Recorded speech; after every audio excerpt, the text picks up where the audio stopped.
Hello, my name is Mike Stowe. In this video, I will be disproving God as thoroughly as I am able. I have been suicidal all my life. I was born into a Christian family and violently indoctrinated into Southern Baptist ideology. My parents have been hitting me since before I could understand what they were saying, so I was literally forced to perform for them, learning how to act the way they wanted instead of learning how to be a good person or live a healthy life. They would hit us for any reason, including not wanting to go to church. We had to sit still, be quiet, and listen to sermon after sermon, a grown man on stage yelling at us all about how we must submit completely to violent authority or burn forever, and how that is, somehow, the epitome of love. I believed in a God that was kinder than the one described in the Bible, my assumption being that the humans who wrote those words got some things wrong. However, when I was 8 years old, my parents sent me to a Jesus camp. I had my doubts about the existence of hell since it did not align with my belief in a loving God, but the threat of my parents being sad in heaven because I was not there was enough to get me to come forward and accept Jesus into my heart. I made what I earnestly believed was a lifelong commitment to God and to Christ. When I was given a pocket knife for Cub Scouts, I held it over my chest, thinking that if I could muster the courage to plunge it into my heart, I would go to heaven, relieving my parents of the burden of caring for me, ending my own suffering, and sending myself to eternal paradise.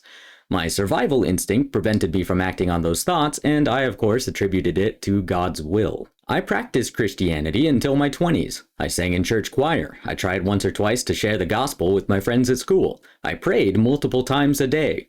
As I got older, I found more flaws with Christianity, but I still believed in some kind of God until my 30s, when things in my life got so bad I was asking God whether he wanted me to kill myself. Like when I was younger, I genuinely thought that ending my own life might be best for myself and everyone else. My survival instinct saved me again, but this time my brain admitted that God was only ever in my head. I looked back on my life and realized it made more sense if God was never actually there, if every religious experience I ever had was a result of desperately seeking relief from a life of normalized abuse. After that realization, it still took me years to recognize that my brothers and I were abused by our parents and the church. When I confronted my family about it, they disowned me. None of my friends understood, they all rejected me as well. Everyone is more than happy to pretend my problems are my own fault when I did not ask to be born, and specifically asked multiple times not to be hit, not to be lied to, not to be forced to go to church.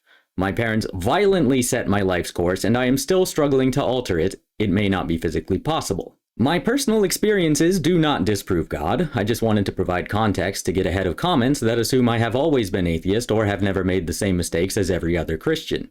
Of course, there will still be comments asserting that I was never a true Christian, or that my parents' interpretation of the Bible is somehow less valid than anyone else's, and all I can do in response is assure you all that when I believed with everything that I am. I was willing to die for God if he wanted me to. In order to disprove God, we must first define God. Unlike most nouns in human language, God is a word humans invented for something which has seemingly never been observed. We do not need to precisely define a dog. We can point at the animal and make the noise, dog. The word is descriptive, a label we apply to something we can sense in our physical world. Gods have been part of human culture since prehistory. Humans naturally raise questions in response to a world they cannot fully understand, and when no answer is apparent, they often assume some unseen being is the cause. We still do not know specifically why our brains are capable of so-called higher reasoning, but even primitive people observed that other animals are less capable of solving problems and planning ahead than the average person. When it came to explaining natural phenomena that affected them personally, it was easy for them to imagine a being with a mind making decisions for similar reasons that they themselves would, rewarding good behavior with bountiful harvests, punishing their enemies with destruction, etc. Individual anecdotes and stories can induce powerful emotional responses, but when we consider all available information, we do not see a pattern of justice and punishment with regard to faith, worship, or morality. There is no singular agreed-upon definition of God, and no physical God we can point to, so I will try to cover the most common interpretations. Many people say that God is divine, is a higher power, is the supreme being, but then the question becomes, how do we define those terms relative to our observable world? What does it mean to be divine? We understand physical power. A person with stronger muscles is more capable of moving heavy objects. A god's power often extends to things like controlling the weather or even creating and destroying matter, starting and ending lives. We call abilities like these supernatural because they are not possible in our observable, physical, natural world. Many people say that God is the creator of our universe or more. Some believe God created us with specific purpose in mind, even directly interacting with existence as it developed, while others say God set the universe in motion and let it play out untended. Many believe God is a thinking being who acts with intent. Others believe God is an unthinking force of nature or a metaphysical force that enables nature. Many believe that God is loving, while others see God as indifferent. I am personally most familiar with the Christian God as depicted in the Bible, including both Old and New Testaments, which naturally overlap significantly with the Judaist depiction of God in the Tanakh. The first line of the Bible depicts God as a creator. In the beginning, God created the heavens and the earth. God is described as speaking our world into existence and seeing that it is good, although no standard for good is provided in the Bible, and the speaking may be metaphorical. So God is possibly a creator, possibly sentient, possibly loving, possibly interacts with our world, depending on how you interpret the first chapter. This ambiguity is present throughout the entire Bible. Numbers 23:19 says that God does not lie or change his mind. In Genesis 2, God tells Adam not to eat from the tree of knowledge of good and evil. In the day you eat of it, you shall surely die. Excuses for this lie include that God's timeless nature distorts the meaning of the word day, or that God meant that Adam would lose his immortality. However, Adam's immortality is never described in the Bible. It is an assumption.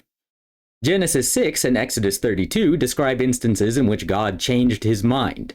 Excuses for this include that authors were anthropomorphizing God, or that God's initial plan was conditional and those conditions were not met. But how can we tell? We have now established that the Bible does not always mean what it literally says, so how are we meant to identify which passages should be taken literally, which ones should be interpreted another way, and how do we verify which interpretations are correct? Nowhere in the Bible is God described as omnipotent, omnipresent, or omniscient. The Bible does not state that God gave humans free will. The Bible does not state that God is the source of morality. In fact, the Bible shows explicitly that God is not all-powerful, given that he is thwarted by chariots of iron. God is not omnipresent or omniscient, as he routinely misses events such as the fall of man. Or are we meant to believe that he was just pretending to be absent while secretly observing his machinations play out? Why would God do that? Why would God intentionally deceive creations he supposedly loves? So without even leaving the first 5 books of the Old Testament, we have disproven the Judaist and Christian God. As depicted in the Bible, God cannot exist in reality. The problem of evil disproves the existence of any God who is both loving and powerful. A loving God would not want us to suffer needlessly. A powerful God would be able to prevent all suffering. So he either cannot or will not spare infants from getting bone cancer, dying slowly and painfully while those who love them grieve helplessly. There are some people who say that the God depicted in the Bible is entirely metaphorical. In that case, what is God? Is it a force of nature? Why not call that nature? Is it the entire universe, all of existence? Why not call it universe or existence? Calling it God only opens it up to being misinterpreted. The word God is a human invention. Using it today to describe anything that you believe is real is dishonest and deadly. Those desperate for the existence of a God have no evidence, reason, or argument to believe that there is one. Instead, they appeal to fallacies. People with a reductive understanding of biology and history will insist that there are missing links, or that since we do not know what caused the Big Bang, it must have been God. This is the God of the gaps, where gaps in our knowledge are filled in with the non-answer that is God. This is an extension of the special pleading fallacy, as God would actually be subject to the same limitations as anything else. What created God? Or if God always existed, why can't the universe or its framework also have always existed? What is gained by calling any unknown God? The special pleading, the idea that God breaks the rules, suggests not that he must exist, but that he cannot. Some will argue that if any aspect of our existence was even slightly different, that we would not be able to exist. This is mostly true, but it is also backwards. If we did not exist, we would not be having this conversation. If we existed in any other form, people might still claim the same.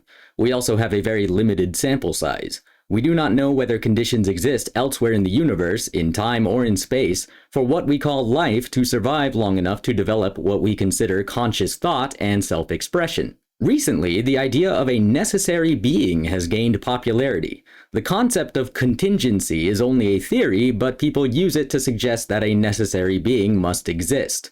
Contingency has not and cannot be proven. It relies on the existence of alternate possibilities. We only have one universe we can observe. We cannot say things could be a different way. People have suggested to me in the past that my existence is contingent on my parents meeting, but we do not know that a universe where my parents don't meet is even possible. This universe itself might be the necessary being. This entire video should be unnecessary because the burden of proof is on those who are making the positive claim, the claim that something is true. You cannot claim God exists without providing evidence for that God's existence. Those saying you cannot prove God doesn't exist are only partly right. I have in this video disproven multiple interpretations of God. If you get specific about your version of God, we can disprove it or we can give you a better word for it. The most common mistakes that people make involve distorting evidence, creating evidence that does not exist, ignoring evidence that does exist, or misunderstanding or misrepresenting what we can repeatedly, consistently observe. But at the end of the day, we have absolutely no evidence suggesting the existence of any God, and we have endless evidence that humans distort the truth. For anyone still doubting, let me ask you this. Can you disprove Jod? Jod is an all-powerful being. Jod invented the idea of God to trick human beings. If you fall for the trick that God exists, Jod will send you to turbo hell. If you tell me Jod is not real, Jod says I can kill you. Where is the line? Where are the limits? Where is the accountability?